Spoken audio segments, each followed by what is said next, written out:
नमस्कार। आज स्कंद पुराण से फिर कुछ और प्रसाद प्राप्त करते हैं। वेंकटाचल निवासी भगवान तिरुपति का स्मरण करते हैं।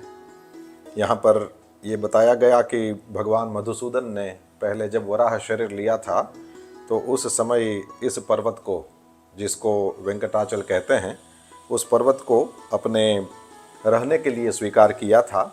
इसलिए उस क्षेत्र को श्रेष्ठ पुरुष वाराह क्षेत्र कहते हैं। वेंकटाचल पर भगवान विष्णु श्री लक्ष्मी जी के साथ सदैव निवास करते हैं। जो लोग वेंकटाचल निवासी जगदीश्वर विष्णु का स्मरण करते हैं वे सब दोषों से रहित होकर के सनातन अविनाशी पद को प्राप्त होते हैं। भगवान विष्णु का ही महात्म्य बांचा जाएगा, क्योंकि ये चातुर्मास्य में तो मुख्य रूप से भगवान विष्णु की ही महिमा हम देख रहे हैं और भी बातें पुराण से ले रहे हैं। पर मुख्यतः ये जो चातुर्मास्य के व्रत आदि होते हैं उसमें भगवान विष्णु की उपासना की जाती है। इसलिए भगवान विष्णु का महात्म्य कह रहे हैं। भगवान नारायण ही समस्त प्राणियों के आदि कारण हैं। समस्त विश्व उन्हीं का रूप है।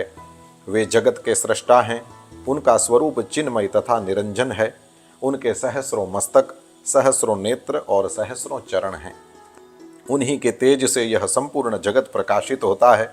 उनसे बढ़कर तेज उनका, उनसे बड़ा तप, उनसे बड़ा ज्ञान, उनसे बड़ा योग तथा उनसे बड़ी विद्या भी नहीं है। वे भगवान श्री हरि सदा समस्त प्राणियों में विद्यमान हैं। समस्त जीव उन्हीं में सुखपूर्वक निवास करते हैं। वे ही यज्ञ, यजमान और यज्ञ के श्रुक श्रुवा आदि साधन हैं। वे ही फल हैं, वे ही फलदाता हैं और वे ही सबके प्राप्त करने योग्य परम गति हैं। हरि, सदाशिव, ब्रह्मा, महेंद्र, परम तथा स्वराट आदि सभी नाम उन सर्वेश्वर विष्णु के ही पर्याय कहे गए हैं।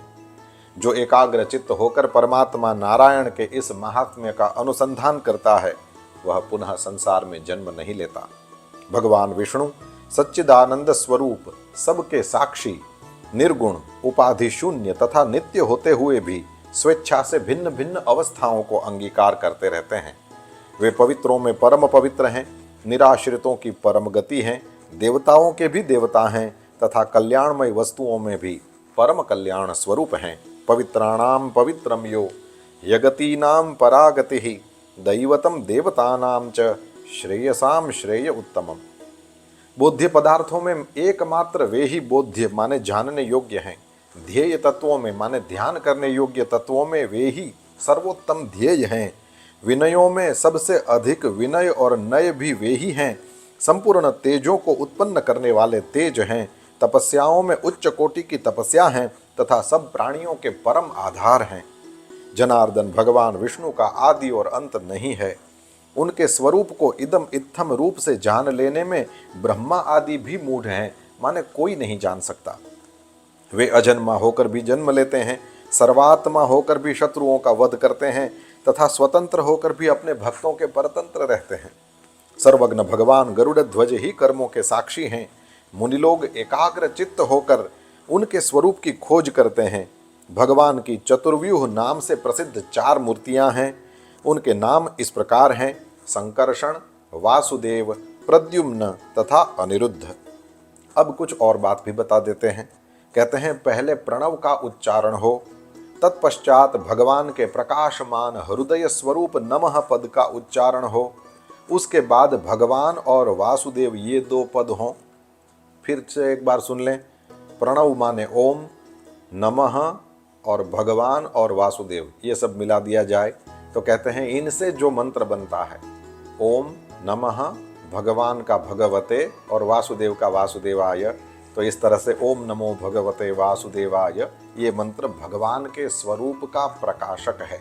यानी जो भी इसका जप करते हैं उसके सामने भगवान का स्वरूप प्रकाशित होता है। कहते हैं जो प्रतिदिन एकाग्रचित्त होकर इस मंत्र राज का जप करता है वह भगवान विष्णु की कृपा से समस्त सिद्धियों का भाजन होता है। भगवान नारायण का स्वरूप और यह 12 मंत्र की महिमा आज हमको 2 प्रसाद प्राप्त हुए। प्रसाद को देने वाले अर्जुन और भरद्वाज जी को हम प्रणाम करते हैं। स्कंद पुराण को प्रणाम करते हैं। आप सबको प्रणाम।